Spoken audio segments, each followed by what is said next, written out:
গানটার নাম হচ্ছে একা ঘর আমার, যেটা অনুপম মিউজিকের ব্যানারে গানটা আপনারা এখন থেকেই শুনতে পাচ্ছেন অলরেডি, এবং আমার ভীষণ ভালো লেগেছে। It's a sad romantic genre গান। যে মানুষটাকে এত ভালোবাসি সে ক্ষমা করে না, যে বুকে আমার প্রিয় শীতল পাটি সে আগলে রাখে না। তাহসান ভাই নিঃসন্দেহে একজন গুণী শিল্পী। তাহসান ভাই চমৎকার লেখেন, তাহসান ভাই চমৎকার একজন বোদ্ধা, তাহসান ভাই চমৎকার করে কথা বলেন, তাহসান ভাই সুন্দর করে গানটি লিখেছেন, সুন্দর করে গানটি টিউন করেছেন এবং আমি গেয়েছি।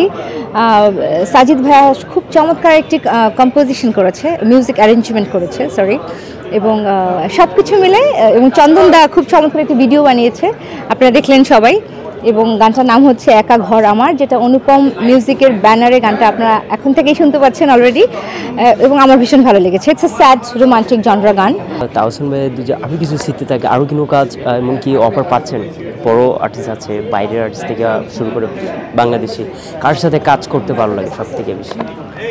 আমার ভালো গান হলে সবার সঙ্গেই কাজ করতে ভালো লাগে। It's all depends on lyrics and music and tune. So যেখানে ভালো কাজ আছে সেখানে আমি আছি।